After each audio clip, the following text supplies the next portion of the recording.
नमस्कार, मैं जगदीप सिंह। मेरे मेहरबान दोस्तों, पिछले कई दिनों से मेरे मन में एक ऊहापोह की स्थिति बनी हुई थी और मुझे बड़ी शिद्दत के साथ ये महसूस हुआ कि बीते कुछ एक सालों में जिस तरीके से भारतीय जनता पार्टी के तमाम प्रवक्ता और नेता निरंतर झूठ पर झूठ बोलते चले जा रहे हैं और कांग्रेस के तमाम आला दर्जे के नेताओं को नाहक कटघरे में खड़ा किया जा रहा है, तो ऐसे में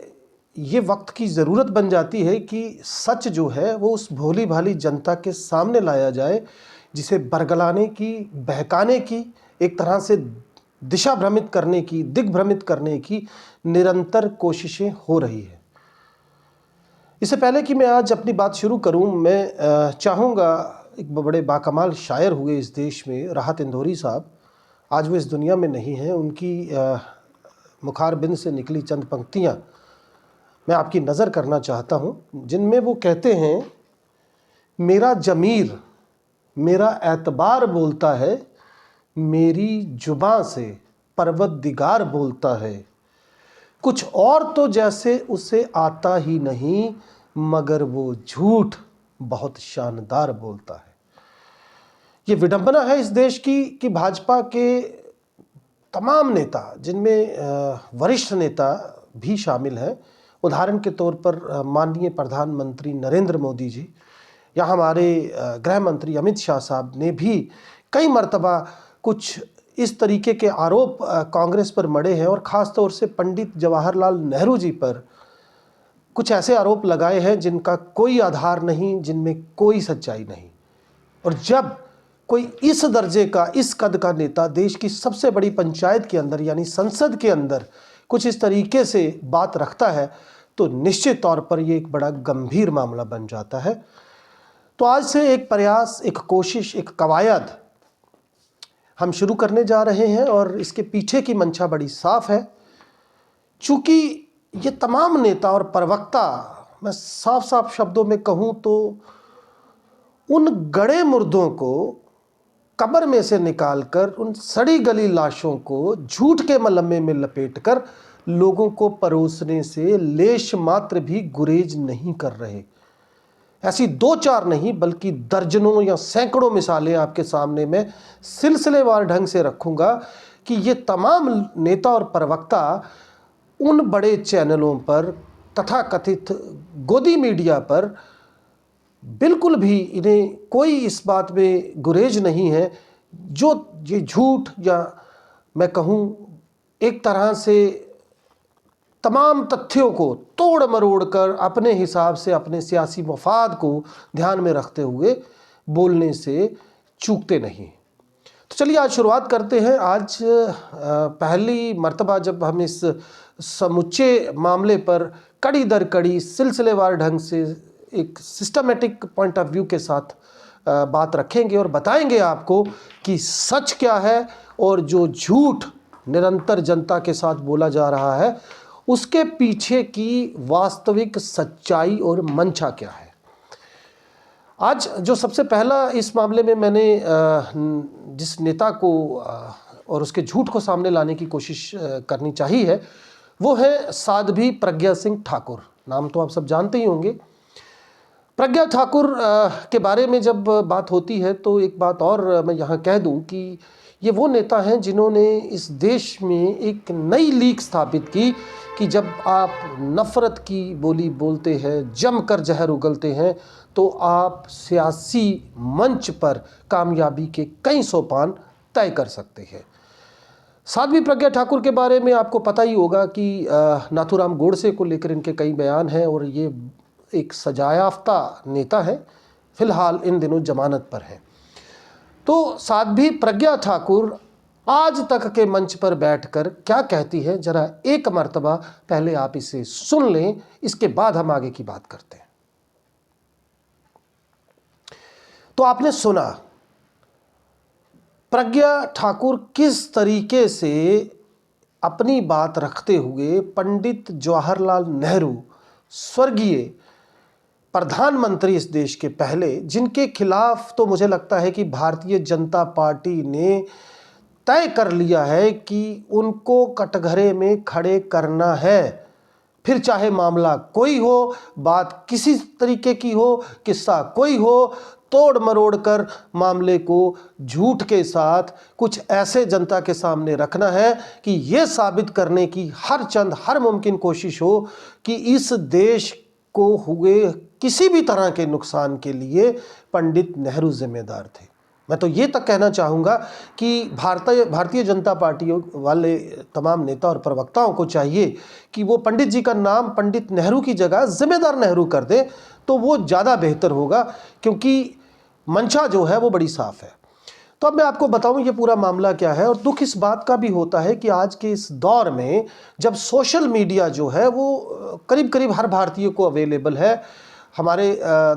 देश में स्मार्टफोन जो है वो बहुतायत है, हर आदमी जो है वो करीब करीब स्मार्टफोन रखता है। और ऐसे में ये कोई बहुत मुश्किल बात नहीं है कि सच को परखा जा सके। एक क्लिक की दूरी पर वो सच होता है जिसे किसी और तरीके से अपने फ़ायदे के लिए जनता के सामने रखा जाता है। तो ये जो मामला है ये मैं आपको बता दूं, चूँकि आज देश अपना 75वां गणतंत्र दिवस मना रहा है, इस वजह से भी मैंने आज इस मुद्दे को लिया है, क्योंकि ये जनता को पता ही होना चाहिए आखिर क्यों हमारी भोली भाली जनता के साथ झूठ बोला जा रहा है। तो ये मामला है देश की आज़ादी के बाद संविधान सभा द्वारा संविधान को निर्मित करने का। इसमें करीब 2 साल लगे, हम सब जानते हैं। इस देश का संविधान बना डॉक्टर भीमराव अंबेडकर यानी हमारे बाबा साहब, जिनको हमारा दलित समाज बहुत मान सम्मान, बहुत श्रद्धा, बहुत आस्था के साथ देखता है। तो डॉक्टर साहब की अगुवाई में संविधान सभा, जिसमें मौलाना आज़ाद थे, सरदार वल्लभ भाई पटेल थे और तमाम सारे लोग थे, मिलकर काफ़ी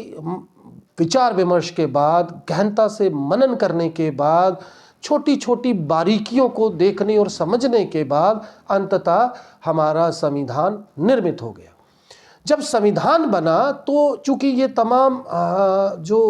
इस देश के बड़े आला दर्जे के प्रतिष्ठित नेता थे, तो एक कायदे के साथ, या हम कहें कि एक जो तरीका होता है कि जिस संविधान को बनाया गया है उसमें उन तमाम लोगों की लिखित में एक तरह की गवाही हो हस्ताक्षरों के साथ, तो एक पन्ने के ऊपर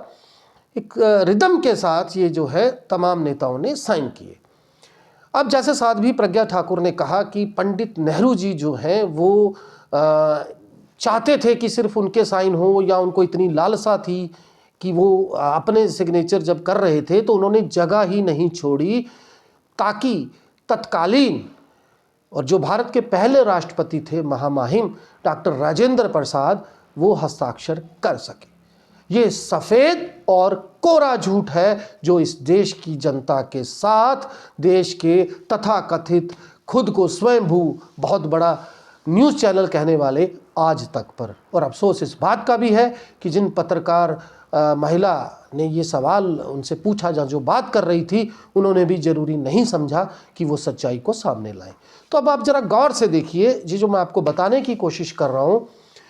इस पन्ने पर पहले सिग्नेचर आपको एक तरफ की लाइन में पंडित जी के दिखेंगे और उस सिलसिलेवार ढंग से नीचे तक दोनों तरफ कई तमाम सदस्यों ने, जो संविधान सभा के थे, तत्कालीन मंत्रिमंडल के सदस्य थे, उन्होंने सिग्नेचर किए हैं।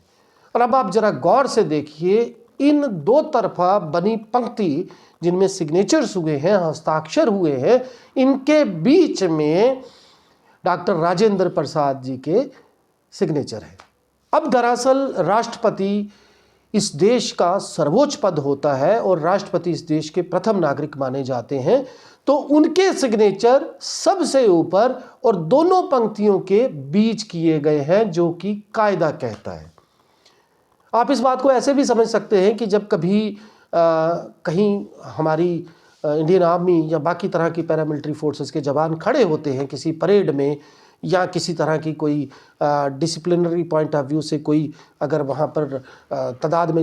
जो सेना के जवान हैं वो खड़े होते हैं, तो जो कमांडर होता है वो किसी एक पंक्ति के ठीक सामने खड़ा नहीं होता।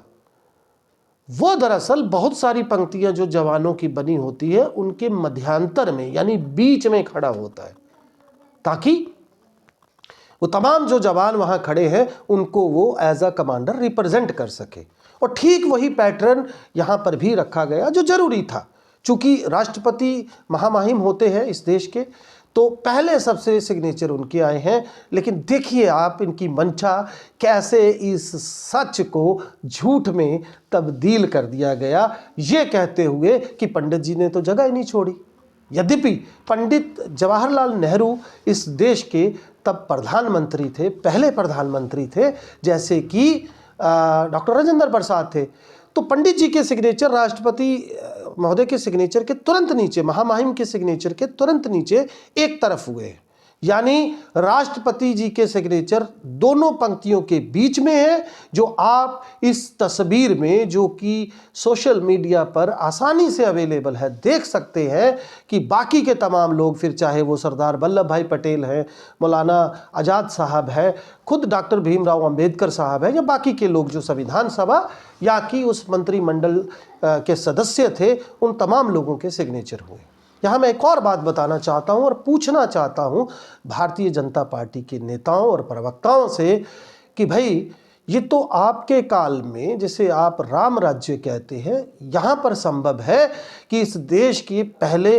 व्यक्ति को या पहली प्रथम महिला को जो कि राष्ट्रपति हैं उनके साथ ससम्मान पेश न आया जाए। उदाहरण आपके सामने है। आपने देखा जब इस देश की संसद का, नई संसद का उद्घाटन हुआ, तब भी हमारी महामहिम राष्ट्रपति द्रौपदी मुर्मू जी वहाँ पर उपस्थित नहीं थी। फिर चाहे संगोल को लेकर कार्यक्रम की बात हो, और अब जबकि अयोध्या में अधूरी प्राण प्रतिष्ठा समारोह का आयोजन हुआ, जिसे कांग्रेस ने सीधे शब्दों में एक राजनीतिक परियोजना बताया है, वहाँ पर भी हमारी राष्ट्रपति नहीं दिखी। अब कथित तौर पर इसके पीछे एक कारण ये भी जानकार मानते हैं, चूंकि वो आदिवासी समाज से हैं, शायद ये एक कारण हो सकता है कि वो वहाँ पर नहीं थी। अब सवाल ये खड़ा होता है कि अगर ये धार्मिक कार्यक्रम था, तो हिंदू धर्म के अनुसार, सनातन के अनुसार, जो इस धर्म की चरम पर बैठे लोग हैं, यानी हमारे शंकराचार्य, चारों के चारों शंकराचार्यों ने इस कार्यक्रम में शिरकत नहीं की। लिहाजा अगर ये धार्मिक कार्यक्रम नहीं था, एक राजनीतिक कार्यक्रम था, तो फिर वहाँ पर अगर प्रधानमंत्री जी की उपस्थिति थी तो राष्ट्रपति जी की क्यों नहीं थी। यद्यपि आपने देखा मोहन भागवत जी वहाँ थे, आदित्यनाथ जोगी थे, उत्तर प्रदेश की राज्यपाल आनंदीबेन जी थी, एक तरह से तमाम भाजपा के नेता वहाँ पर मौजूद थे। तो मेरे कहने का मतलब ये है कि आज के इस दौर में ऐसा